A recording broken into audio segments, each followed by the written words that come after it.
തൻ്റെ ഭരണത്തിന് കീഴിൽ വരാൻ പോകുന്നത് നയ പാകിസ്ഥാൻ, അതായത് പുതിയ പാകിസ്ഥാനാണെന്ന് ഇമ്രാൻഖാൻ പ്രഖ്യാപിച്ചിരുന്നു.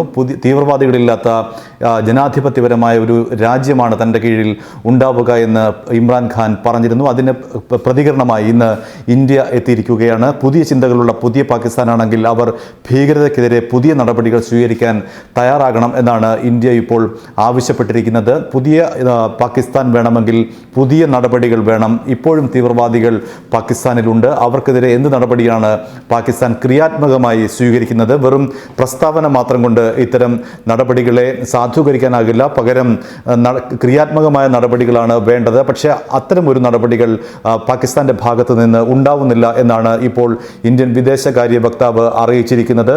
പാക് മണ്ണിൽ നിന്ന് തീവ്രവാദികൾ ഭീകര ആക്രമണത്തിന് തന്ത്രം മെനയുന്നതിനെതിരെ ഈ പാകിസ്ഥാൻ ഇതുവരെ വ്യക്തമായ നടപടികൾ എടുക്കാൻ തയ്യാറായിട്ടില്ല എന്ന് ഇന്ത്യയുടെ വിദേശകാര്യ വക്താവ് രവീഷ് കുമാറാണ് അറിയിച്ചിരിക്കുന്നത്. ഏതെങ്കിലും തരത്തിലുള്ള ഭീകരവാദ പ്രവർത്തനം പാകിസ്ഥാൻ മണ്ണിൽ ഇനിയും അനുവദിക്കില്ല എന്നായിരുന്നു നയാ പാകിസ്ഥാൻ എന്ന വിശേഷണവുമായി ബന്ധപ്പെട്ട് ഇമ്രാൻഖാൻ പറഞ്ഞത്. എന്നാൽ ഇപ്പോഴും അവിടെ തീവ്രവാദികളുണ്ട്. അവർക്കെതിരെ യാതൊരു തരത്തിലുള്ള ക്രിയാത്മക നടപടികളും പാകിസ്ഥാൻ എന്തുകൊണ്ട് എടുക്കുന്നില്ല എന്ന് ലോകത്തെ ബോധ്യപ്പെടുത്താൻ പാകിസ്ഥാന് ബാധ്യതയുണ്ട് എന്നാണ് രവീഷ് കുമാറിൻ്റെ ഇന്നത്തെ പ്രസ്താവന.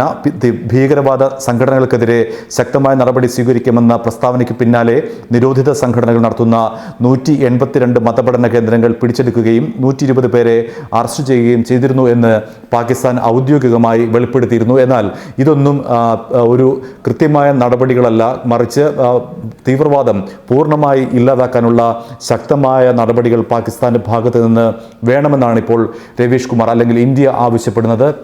അടിച്ചമർത്തുക തന്നെ വേണം തീവ്രവാദികളെ. കാരണം പാകിസ്ഥാനാണ് തീവ്രവാദികളുടെ ഒരു ഹബ്ബായി മാറിയിരിക്കുന്നത്.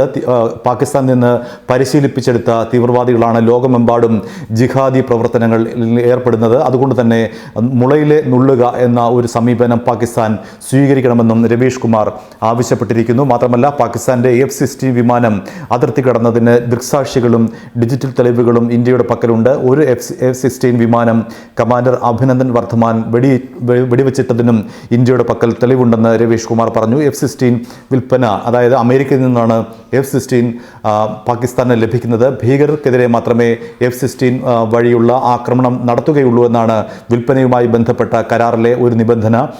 പക്ഷേ പാകിസ്ഥാൻ ഇന്ത്യക്കെതിരെ ആ വിമാനവും ഒപ്പം അതിൻ്റെ മിസൈലും ഉപയോഗിക്കുകയായിരുന്നു. ഈ ഇടപാട് സംബന്ധിച്ച് അമേരിക്ക കരാറിൽ പുനർവിചിന്തനം നടത്തണമെന്നും ഇപ്പോൾ രവീഷ് കുമാർ ആവശ്യപ്പെട്ടിരിക്കുകയാണ്. വിൽപ്പനയിലെ കരാർ പുനഃപരിശോധിക്കണമെന്നാണ് രവീഷ് കുമാർ അല്ലെങ്കിൽ ഇന്ത്യ ഔദ്യോഗികമായി അമേരിക്കയോട് വീണ്ടും ആവശ്യപ്പെട്ടിരിക്കുന്നത്. ഇതേ ആവശ്യം നേരത്തെ ഇന്ത്യ ഉയർത്തിയിരുന്നു. ഇന്നും സമാനമായ ആവശ്യം ഇന്ത്യ ഉയർത്തിയിരിക്കുകയാണ്. പാകിസ്ഥാൻ വിദേശകാര്യമന്ത്രി പറയുന്നത് അവർ ആക്രമണത്തിൻ്റെ ഉത്തരവാദിത്തം, അതായത് പുൽവാമയിലെ ആക്രമണത്തിൻ്റെ ഉത്തരവാദിത്തം ജെയ്ഷെ മുഹമ്മദ് ഇതുവരെ ഏറ്റെടുത്തിട്ടില്ല എന്നാണ്. പക്ഷേ ഇത്തരമൊരു പ്രസ്താവന ഖേദകരമാണ്. ജെയ്ഷെ മുഹമ്മദ് ആ ആക്രമണത്തിൻ്റെ ഉത്തരവാദിത്തം ഏറ്റെടുത്തിരുന്നു. പക്ഷേ പാകിസ്ഥാന്റെ വിദേശകാര്യമന്ത്രി മാത്രം പറയുന്നത് ജെയ്ഷെ മുഹമ്മദ് അല്ല അത് നടത്തിയത്, ആ ആക്രമണം നടത്തിയത് ജെയ്ഷെ മുഹമ്മദ് പറഞ്ഞിട്ടും അതിനെ നിഷേധിച്ചുകൊണ്ടാണ് പാകിസ്ഥാന്റെ വിദേശകാര്യമന്ത്രി പ്രസ്താവന നടത്തിയത്. ഇത്തരം നിലപാടുകൾ പാകിസ്ഥാൻ തിരുത്തിയെങ്കിൽ മാത്രമേ ഇമ്രാൻഖാൻ സ്വപ്നം കാണുന്ന അല്ലെങ്കിൽ ഇമ്രാൻഖാൻ നടപ്പിലാക്കാൻ പദ്ധതിയിടുന്ന നയ പാകിസ്ഥാൻ ഉണ്ടാവുകയുള്ളൂ എന്നാണ് ഇന്ത്യയുടെ നിലപാട്. ഭീകരാക്രമണത്തിന് പിന്നാലെയും ഇന്ത്യ നടത്തിയ മിന്നലാക്രമണത്തിന് ശേഷവും ഭീകരതയ്ക്കെതിരെ പാകിസ്ഥാൻ പലതവണ രംഗത്തെത്തിയിരുന്നു. എന്നാൽ ഇതെല്ലാം വെറും പ്രസ്താവനകളിൽ മാത്രം ഒതുങ്ങുകയായിരുന്നു എന്നാണ് ഇപ്പോൾ ഇന്ത്യയുടെ നിലപാട്. പ്രസ്താവനകളല്ല രാജ്യത്തിനും ഇന്ത്യക്കും വേണ്ടത്, മറിച്ച് നിലപാടുകളാണ്, ആ കർശന നടപടികളാണ് ഇന്ത്യക്കും ഒപ്പം തന്നെ